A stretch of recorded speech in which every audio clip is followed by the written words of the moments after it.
Lauriane. Alors, vous nous parlez des coupes. Les coupes de cheveux. unisexes. Exactement. À pas confondre avec les couples unisexes.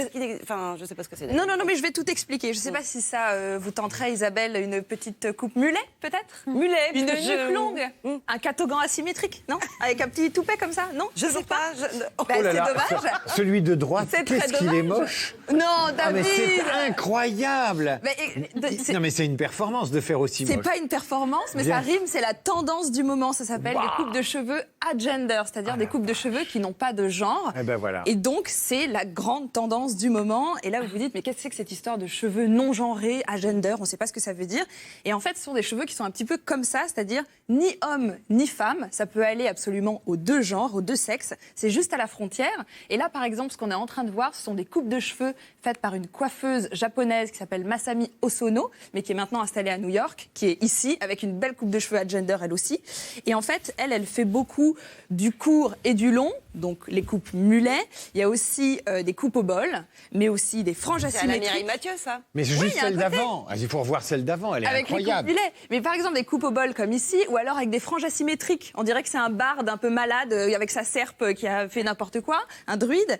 Et en fait, on arrive très difficilement maintenant à différencier les genres avec ces coupes de cheveux, c'est-à-dire que les filles ressemblent à des garçons et les garçons ressemblent un peu plus à des filles. En fait, ce qui s'est passé avec Masami Osono, donc cette coiffeuse japonaise, c'est qu'elle a ouvert son salon de coiffure à New York en 2016, salon de coiffure classique qui s'appelle Vacancy Project.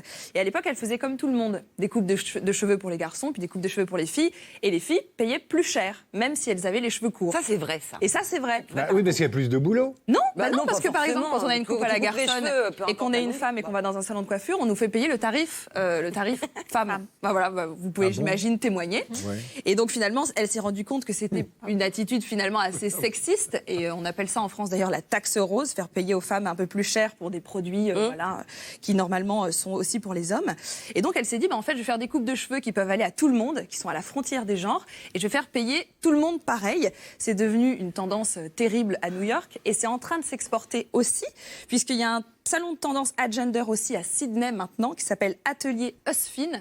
Donc c'est ce qu'on voit maintenant. Alors là, il se lâche complètement sur les mèches de cheveux un petit peu colorées. C'est un petit peu plus pop, un peu plus vivant. Pour ceux qui voudraient tenter le coup, à Paris, il y a un salon aussi qui s'appelle le salon Superstars. Là, pareil, le concept est En fait, il japonais. n'y a pas de coupe, quoi. Bah, c'est coupe, mais no coupe. En réalité, pour arriver à ce type de résultat, il y a du boulot. Il y a du boulot. Il y a du boulot. Non mais ce qui est incroyable, c'est les efforts. C'est dingue. Les efforts pour donner l'impression du cheveu gras et sale. C'est vrai, c'est incroyable. vrai. Il y a Regarde. toujours ce côté un peu cheveux mouillés, cheveux gras sortis du lit, on ne sait pas trop. Voilà. C'est hyper laid quand même. Mais bon, il faut l'accepter, quoi. C'est comme ça. C'est comme ça, c'est entre les genres. Et donc là, pareil, Superstars Paris, ils sont dans le Marais à Paris. Et c'est pareil, un prix unique pour les hommes et pour les femmes. Et c'est là-bas qu'on retrouve les coupes de cheveux du moment. Mais c'est quand même 80 € la coupe, garçon ou femme.